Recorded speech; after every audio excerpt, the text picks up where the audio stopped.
আমার এখন সবাই তো আমি নামাজ পড়ে বসতাম, আমি তো আরো আগেই চলে আসছি। তা আমাকে এখন নামাজও পড়তে হবে, আবার সেহরি ভোরাত্রে উঠে সেহরি করতে হবে, রোজা রাখতে হবে। আমি কিন্তু সারাদিন রোজা ছিলাম। এই রোজা মুখে সবাইকে আমি ধন্যবাদ চাই। আমি আবার আসবো, তবে আমি এভাবে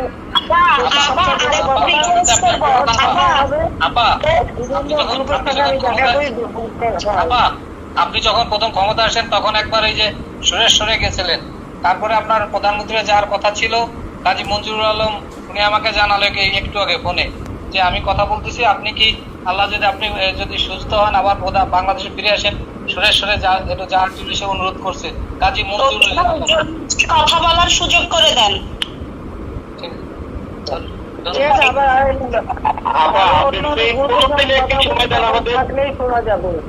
মাসে 2 দিন সময়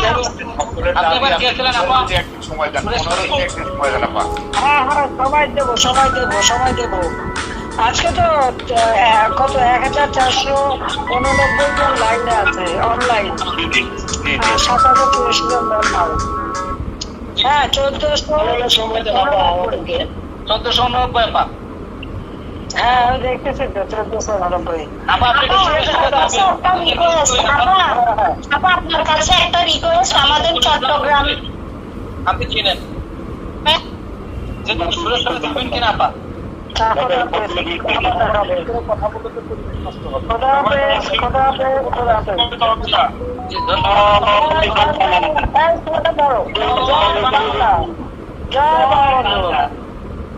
জয় বঙ্গবন্ধু, জয় শেখ হাসিনা। আমার উপর দোষারোপ করা হয়। আজকে হত্যাকাণ্ডের যদি তালিকা নেন, ইউনূসের আমলে সব থেকে বেশি হত্যাকাণ্ড ঘটেছে। তার সময় মাদ্রাসা শিক্ষক, প্রাইমারি স্কুল শিক্ষক, ছাত্র, শ্রমিক, গার্মেন্টস শ্রমিক, যেদিন যারা আন্দোলন করেছে সেই দিনই তাদেরকে তুলে দেওয়ার জন্য সাউন্ড গ্রেনেড, টিয়ার গ্যাস, গরম পানি মারা, এমনকি ছোট্ট শিশু তার উপর পানি মারা, সেখানে গ্যাস মারা, নানাভাবে নির্যাতন করে তাদেরকে আন্দোলনে করতে দেয় নাই, বাধা দিয়ে, এবং তার গুলি চালানোতে শ্রমিক হত্যা হয়েছে, ছাত্র হত্যা হয়েছে, প্রতিদিনই লাশ পড়ে যাচ্ছে। আর তাছাড়া ইউনূসের যে সন্ত্রাস বাহিনী, এই সন্ত্রাস বাহিনী তো প্রতিনিয়ত মানুষকে হত্যা করে যাচ্ছে। মানে মনে হলো কোনো নাই, যে কোনো সময় যে কেউ ঘরে ঢুকবে, লুটপাট করবে এবং বাধা দিলে তাদেরকে হত্যা করে আসবে। ছেলেকে পায়নি বলে মাকে হত্যা করা, বাবাকে হত্যা করা, মাকে গাছের সাথে বেঁধে রাখা, এটা কোন ধরনের কথা? এইভাবে আর আওয়ামী লীগের নেতা কর্মী হাজার হাজার নেতা কর্মীকে গ্রেপ্তার করেছে, প্রায় 20,000, শুধু এই ফেব্রুয়ারি মাসেই 20,000-এর উপর নেতা কর্মীকে গ্রেপ্তার করেছে, এবং অনেকে খোঁজ পাওয়া যাচ্ছে, তাদের গুম করে দিয়েছে। প্রায় 3,000-এর উপরে পুলিশকে হত্যা করেছে। আনসার 40 জনের তো খবরই নাই। বিডিআর হত্যাকাণ্ডে যারা সামরিক বাহিনীর অফিসারদেরকে যারা হত্যা করেছিল, সেই মামলাও প্রত্যাহার করা এবং তাদেরকে ছাড়ার চেষ্টা। যত জঙ্গি সন্ত্রাসী তাদের মুক্তি দিয়ে সারা দেশে এখন প্রতিদিন দিনে চুরি, ডাকাতি আর ধর্ষণের তো মহা উৎসব।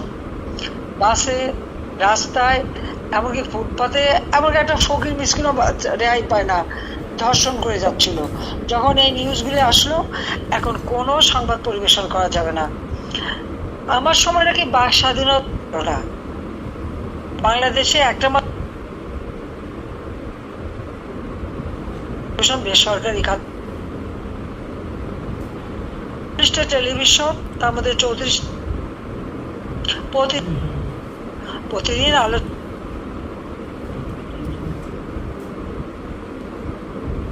কয়জন সাংবাদিক গ্রেপ্তার হয়েছে, কয়জন সাংবাদিক অ্যাক্রেডিটেড হয়েছে, একজনও দেখাতে পারবে না। কিন্তু এখন 1000-এর মতো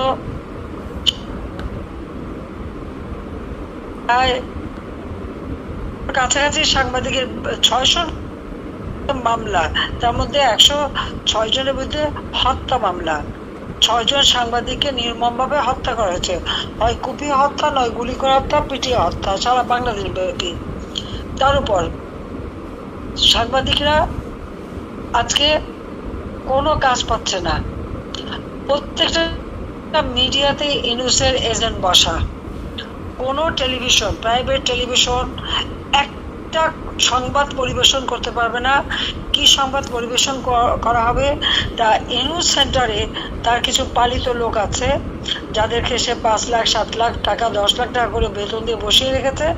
তারা কন্টেন্ট তৈরি করে দেবে, তারা নির্দেশ দেবে, আর প্রত্যেকটা মিডিয়াতে তার লোক বসা। তারা যে কথা বলতে বলবে সেই কথাই বলতে হবে, অন্য কোনো কথা নাই। আপনারা দেখবেন, হঠাৎ করে দেখেন ধর্ষণের কোনো নিউজ দেওয়া যাচ্ছে না, খুন হলে কোনো নিউজ দেওয়া যাবে না, গ্রেপ্তার হলে কোনো নিউজ হবে না।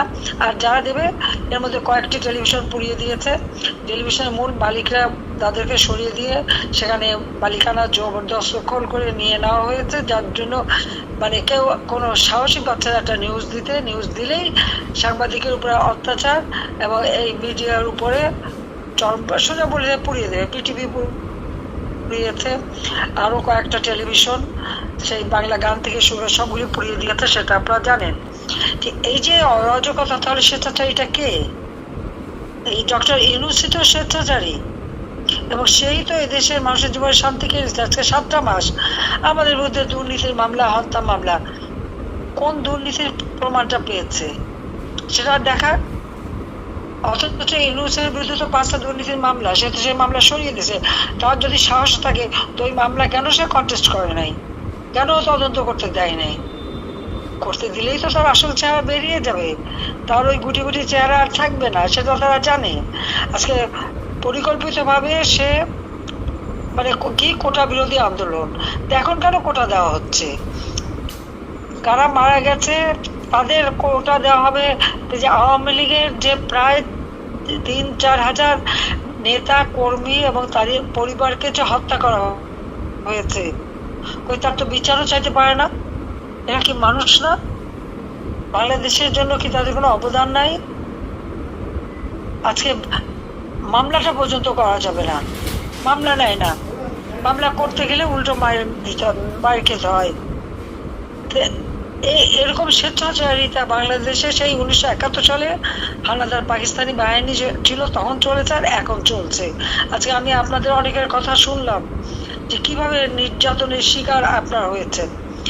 কারণ এই বৈষম্যহীন নাকি আলোচনা, অথচ চরম বৈষম্য। নতুন একটা দল করেছে, ক্ষমতায় বসে দল করা। ডিসিদের কাছে চিঠি দিয়েছে, তাদের লোকদেরকে মিটিংয়ে নিয়ে আসার জন্য বাস দিতে হবে, গাড়ি দিতে হবে, এবং তাদেরকে মিটিংয়ে পাঠাতে হবে। এবং যাদেরকে দিয়ে এই ক্ষমতা দখলের জন্য হত্যাকাণ্ড ঘটিয়েছে, লুটপাট, চরম দুর্নীতি, এক একজনে তো মোটা টাকার মালিক হয়ে গেছে, যার কিছুই ছিল না। কেউ 3খানা গাড়ির মালিক, বাড়ির মালিক, দেশে বিদেশে